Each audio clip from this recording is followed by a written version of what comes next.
खुलुमबाय गोजोन फुंबिलि बयनिसिमबो नोंथांमोनखौ आंनि चेनेलाव गासैखौबो बरायनाय बावहरग्रोनाय थाबाय आसा खालामो नोंथांमोना खौरांखौ नायनानै मोजां मोनगोन। फैगौ 5 जुनाव आसाम मन्त्रि आफादखौ फेहेरगोन एबा गोदान मन्त्रि थिसनगोन। बै सानखालि खमैबो सा 11-12 एमएलएफोरा गाव गावनि समायखिराखौ लागोन। नाथाय बे मन्त्रि फेहेरनाय फेहेरिखौ लानानै गिबि मन्त्रिया सोलो बाहायदों नामा बेनि सायाव गोख्रों अजद होदों अखिल गगৈ बिथाङा। बावैसो सान सिगाङाव जों बिस्वजित दैमारिया बुंथिगिरि बिबानाव थानाय समाव बिथाङा गासै सा 16 सुबुंफोरनो साख्रि होनायनि अजद, जेराव बे अजदनि बादिब्ला जेबो नेमखान्थि गैयालासिनो बिथाङा बिसोरनो साख्रि होनाय जादोंमोन आरो बे नेमखान्थि गैयाब्लानो थिसनजानाय गासै सा 16नि साख्रिखौ बोखारनाय जाबाय। नाथाय अखिल गगैया फोरमायथिनाय बादिब्ला बिस्वजित दैमारिनि सायाव बेबादि बदनाम दिहुननायखौ लुबैदों मानोना गिबि मन्त्रिया बिस्वजित दैमारि बिथांखौ मन्त्रि बिबान मोननायखौ लुबैयाखै। बिस्वजित दैमारिया मन्त्रि बिबानखौ लुबैदों नाथाय गिबि मन्त्रिया होनो गोसो गैया, बेखायनो बांसावनायखौ बिथाङा लुबैदों होननानै फोरमायथिदों अखिल गगৈ बिथाङा। रायजोआव सोमजिदों फिन आरोबाव गिख्रंथाव लाबजेहादनि बुथारलायनाय जाथाय। नलबारिनि गंगापुराव जानो मोन्दों बे खास्रि बिस्रि जाथाया। जाथायनि सोमोन्दै मिथिनो हानाय बादिब्ला सासे रसालि मुंनि दुथां सेंग्राया गोबाव समनिफ्रायनो सासे हिन्दु सिख्लाखौ गावखौ नारा नाथा मोजां मोननायनि जेयाव फोनांनो थाखाय सिख्लाखौ फरायसालियाव थांनायनिफ्राय लानानै अयथासार आरो बिनि नखरखौबो जानो लोंनो सुख गैयै खालामबोदोंमोन। जेराव बे दुथां रसालि मुंनि सेंग्राया सिख्लाखौ प्रपज खालामदोंमोनब्लाबो गावनि मोजां मोननायखौ नेवसिदोंमोन सिख्लाया, जायनि जाहोनाव बे गिख्रंथाव गाग्लोबनानै बुथारलायनाय जाथाया जादों। रसालिया गोबाव समनिफ्रायनो सिख्लानि नखरखौ बुथारनो आरो बायदिसिना हुमखि होबोबाय थादोंमोन होननानै सिख्लानि बिमाया अजद होदों। बे जाथायखौ लानानैनो दुथां रसालि आरो बिनि लोगो आसिफ आलिया सिख्लानि बिदा आरो सिख्लाया हरनि समाव लामाजों स्कुटिजों न'फारसे थांबाय थानाय समावनो लामा ससेयाव आवथेनानै गोबौ हाथियारजों गाग्लोबनायनि जाहोनाव सिख्लानि बिदा माथुरजो बर्मननि जिउ खहा जानायजों लोगोसे गाव मोजां मोननाय सिख्ला मृदु मुद्रा मुंनि सिख्लायाबो गोब्राब जोखोम जादों। जाथाय जानायखौ खौरां मोननायनि उनाव गोब्राब हालोदाव सिख्लाखौ जिएमसिएचआव थिसननाय जायो। बे गिख्रंथाव गाग्लोबनायाव जिउ खहा जानाय सुबुंखौ आसुनि लेङाइ नेहाथारि बिबानाव दंमोन होननानै खौरां मोननाय जादों। मियानि गाग्लोबनायाव सासे हिन्दु सेंग्राया बेबादि अबथिरा थैनांनाय आरो सिख्लानि गोब्राब जोखोम जानाया नलबारिनि गंगापुराव मोनसे ओनसोलनाङैनो दुङाव थासारि सोमजिदों। बेनि उनावनो बे जाथायखौ लानानै पुलिसआ गाग्लोबनानै जिउ फोजोबग्रा दुथां रसालिखौबो संदाननानै एरेस्ट खालामनो हायो। नाथाय रसालिया पुलिसनि पिस्तलखौ सिख'नानै खारखोमानो नाजानाय समाव दुथां रसालिखौ पुलिसआ एनकाउन्टार खालामदों, जेराव रसालिया गोब्राब जोखोम जादों।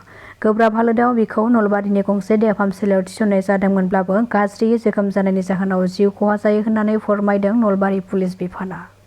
फिन आरोबाव मणिपुराव रैखाथि हानजा आरो पुलिसआ जथायै सेबनानै गोबां बिबांनि हाथियारजों लोगोसे बारुदफोरखौ बोखांनो हादों। रैखाथि हानजाफ्रा मणिपुरनि चुराचान्दपुर आरो उख्रुल जिल्लायाव गुबुन गुबुन अपारेसननिफ्राय गोबां बिबांनि हाथियार, गला बारुद आरो आदब गोनां आगजुफोरखौ बोखांनो हादों। थांनाय 30 मे खालि सिकिउरिटि जवानफोरा चुराचान्दपुर पुलिस थानानि बेन्दोंआव थानाय थिनिजां आरो लिमाटाक ओनसोलनिफ्राय गोबां हाथियार आरो रौनिया हानजाजों सोमोन्दो गोनां मुवा बेसादफोरखौ बोखांनो हानाय जादोंमोन।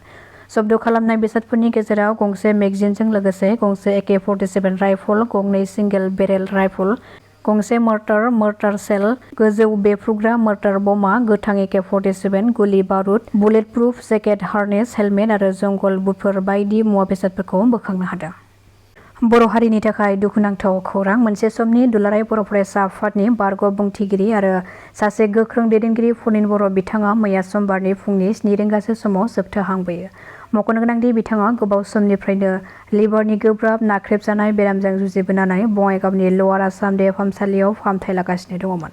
फनिन बर' बिथाङा हारिनि सासे गोख्रों दैदेनगिरि हिसाबै खामानि मावबोदोंमोन आरो बिथाङा फरायसा आफादखौ एंगारनायनि उनाव आथिखालाव बिजनी जिल्ला UPPLनि आफादगिरि बिबानाव दङमोन। नाथाय दुखुनांथाव बिथाङा गोब्राब बेरामजों नाख्रेबजानानै 52 बोसोर बैसोआवनो रुंसारि जालांबाय।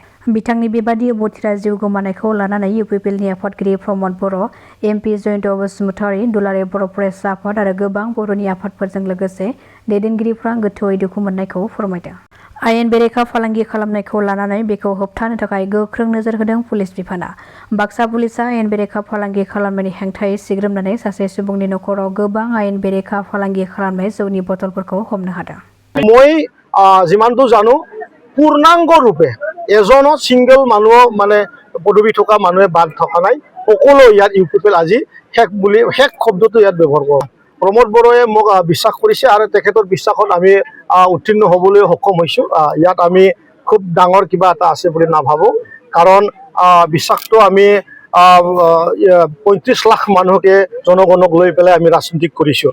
তৎসত্ত্বেও UPPLৰ যোৱা 2025 চনৰ যোনটো ৰিজাল্টৰ ফল যি খুচুৰণীয়া ৰূপৰ যোনটো হাৰিছোঁ আৰু 26-ত যোনটো বিধানসভাৰ যোনটো হাৰিছোঁ সেই হাৰাৰ যোনটো ট্ৰেক বা হাৰাৰ যোনটো পৰিৱেশ সেইটো একদম মানে UPPLক BTR ৰাইজে আদৰি লোৱা নাই এই কথাটো সম্পূৰ্ণৰূপে মানে প্ৰকাশত আহিছে গতিকে আগন্তুক দিনত মই অলপ আগতে কোৱাটোৱে যে নতুন এটা চিন্তাৰে আগবাঢ়াৰ এটা দৰকাৰ আছিলে কিন্তু সেইটো কাম অলৰেডি 2025-ত নহ'ল 26-ৰ বিধানসভাৰ আগতো নহ'ল গতিকে এতিয়া কেতিয়া হ'ব সেইটো কথা মই ক'ব নোৱাৰোঁ